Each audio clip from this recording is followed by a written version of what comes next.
सुरेश के 2 बेटे थे, भीरू और धीरू। वो अपनी आखिरी वक्त में अपने बिस्तर पर था और उसके दोनों बेटे उसके पास आंखों में आंसू लिए बैठे थे।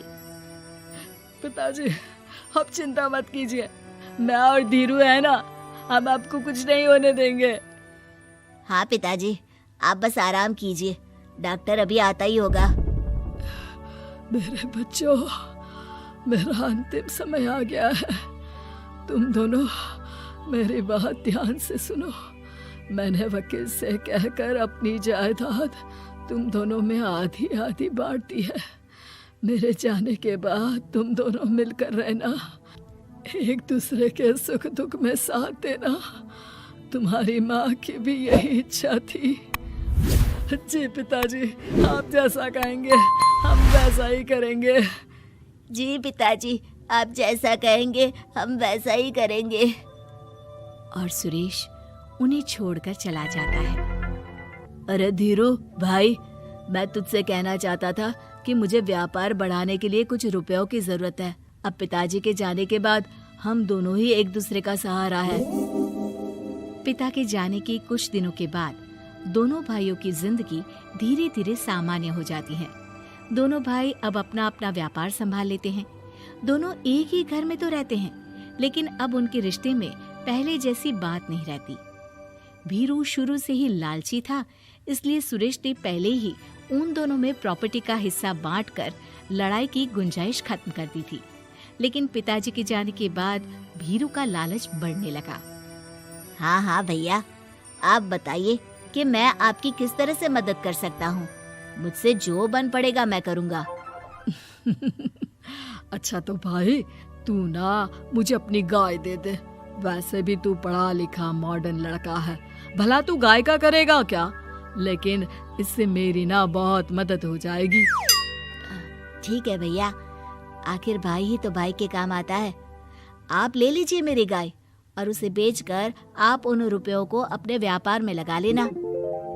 बस फिर क्या था, भीरू अपने लालच की वजह से आए दिन धीरू से किसी न किसी बहाने पैसे या कीमती सामान ऐंठता रहता और बेचारा सीधा साधा धीरू उसकी मदद कर दिया करता।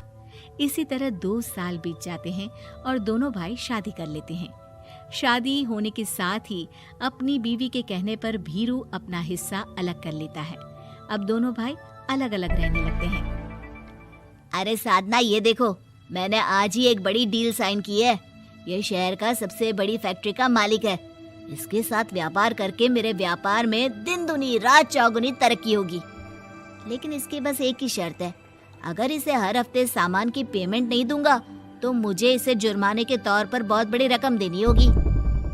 ये तो बड़ी ही चिंता की बात लगती है जी। अरे चिंता कैसी, मैंने पहले ही हिसाब लगा लिया है। मैं इसे हर हफ्ते पेमेंट भी दूंगा और एडवांस पे ऑर्डर भी, तो फिर चिंता काहे की। पास से गुजर रहा भीरू उन दोनों की सारी बातें सुन लेता है और फिर, अरे राधा, सुनती हो? उस धीरू ने आज एक बहुत बड़ी डील साइन की है। ये सुनकर ना मुझे बहुत बुरा लग रहा है। भीरू उसे सारी बात बताता है। तो ऐसे हाथ पे हाथ रख के गुस्सा करने से क्या होने वाला है? आप तो उस डील की कमजोर कड़ी जानते ही हैं, तो मारिए हथौड़ा।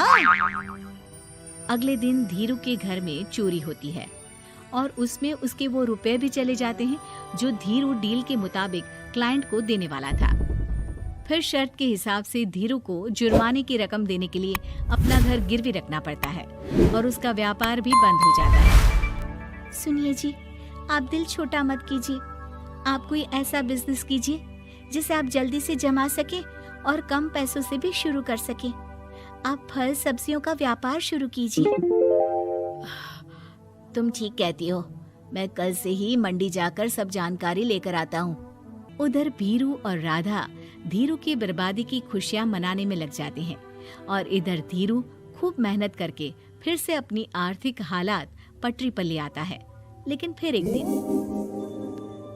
अजी सुनती हो, तुम यहाँ पर उसके बर्बाद होने की गलतफहमी में खुश हुए जा रहे थे और तुम्हारे भाई का फल सब्जियों का व्यापार बड़ा अच्छा चल निकला है। मैं अभी बाजार में उसकी दुकान देख कर आ रही हूँ। अरे भीड़ लगी हुई थी वहां तो। तो फिर जल्दी से अपने खुराफाती दिमाग से कोई आइडिया निकालो इस मुसीबत का। आइडिया तो बहुत अच्छा है मेरे दिमाग में। अपने भाई से कह के इसके गोदाम में चूहे डलवा दूंगी, फिर देखना नजारा। राधा की चालाकी से धीरू का ये काम भी ठप हो जाता है। अब धीरू और उसकी पत्नी के लिए उधार पर जीने के अलावा कुछ नहीं बचा था। बेचारा ईमानदार धीरू अपने भाई भाभी की चालाकी की वजह से बहुत बुरे दिन काट रहा था। मैं तो बिल्कुल बर्बाद हो गया साधना। पिताजी का दिया हुआ अच्छा खासा बिजनेस संभाल रहा था, लेकिन मेरी किस्मत ने मुझे यहाँ लाकर खड़ा कर दिया। अब तो खाने के भी लाले पड़ रहे हैं। कोई नौकरी भी इतनी आसानी से नहीं मिल रही। मुझे माफ कर दो, मेरे साथ रहकर तुम्हें भी ये दिन देखने पड़ रहे हैं। देखिए जी, आप दिल छोटा मत कीजिए। भगवान कोई ना कोई रास्ता जरूर खोल देगा हमारे लिए। और मेरे दिमाग में तो एक अच्छा आइडिया आ भी गया। मैं बचपन से ही अपनी दादी, नानी और माँ को एक खास तरह का अचार बनाती देखती आई हूँ। वो अचार जितना टेस्टी होता है उतना ही उसे बनाना मुश्किल भी, लेकिन एक बार बन जाने पर वो जल्दी खराब भी नहीं होता जी। वो अचार सिर्फ हमारे ही गांव में बनता था, जिसे खरीदने के लिए दूर दूर से लोग आते थे। मैं सोचती हूँ वही अचार बनाने का काम हम शुरू करें तो। मैं बनाया करूंगी और आप उसे मार्केट में बेच आया करना। साधना, तुम्हारी बातों से मेरे मन में उम्मीद जाग उठी है, लेकिन ये सब काम शुरू करने के लिए रुपए कहाँ से आएंगे? ए जी, मेरी ये कंगन किस दिन काम आएंगी? आप इन्हें गिरवी रखवा लो और जब पैसे आ जाए तो इन्हें छुड़वा लेना। साधना बाजार जाकर अचार बनाने का सामान लेकर आती है। फिर घर आकर सारे खिड़की दरवाजे बंद करके अचार बनाती है और धीरू उस अचार को पैक करने में साधना की मदद करता है और अगले दिन बाजार में बेच भी आता है। शुरू में सिर्फ 10 बोतल अचार ही बन पाता है, लेकिन उसे बेचकर हुए मुनाफे से अचार की बोतलें 10 से 50 और फिर 1000 और 10,000 हो जाती है। अब धीरू को अपने काम में मदद के लिए कुछ लोगों को भी काम पे रखना पड़ता है, लेकिन अचार अब भी साधना ही बनाती है और अपनी रेसिपी का सीक्रेट बनाए रखती है। अब देखते ही देखते धीरू साधना ब्रांड अचार आसपास के कई शहरों में मशहूर हो जाता है और धीरू के दिन एक बार फिर बदलते हैं। धीरू के पास अब भीरू से दुगना बड़ा घर, गाड़ी, धन, अचार की कई फैक्ट्रीज और नौकर चाकर होते हैं।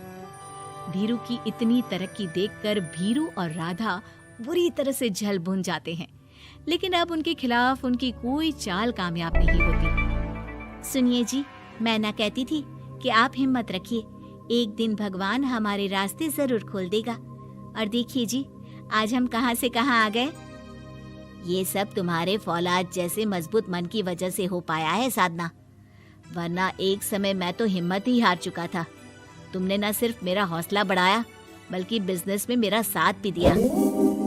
जहाँ एक तरफ धीरू और साधना अपनी मेहनत और हौसले से बहुत तरक्की कर चुके थे, वहीं दूसरी तरफ धीरू और राधा के लालच और धोखेबाजी की वजह से वो इनकम टैक्स वालों की नजरों में आ चुके थे। भीरू के एक घर पर इनकम टैक्स वालों का छापा पड़ता है और भीरू को काला धन जमा करने के आरोप में जेल जाना पड़ता है। अगर कहानी अच्छी लगी हो तो चैनल को सब्सक्राइब जरूर कर लेना और लाइक और शेयर भी कर देना। ऐसे और भी वीडियो देखने के लिए बने रहिए। मेरे चैनल पर धन्यवाद।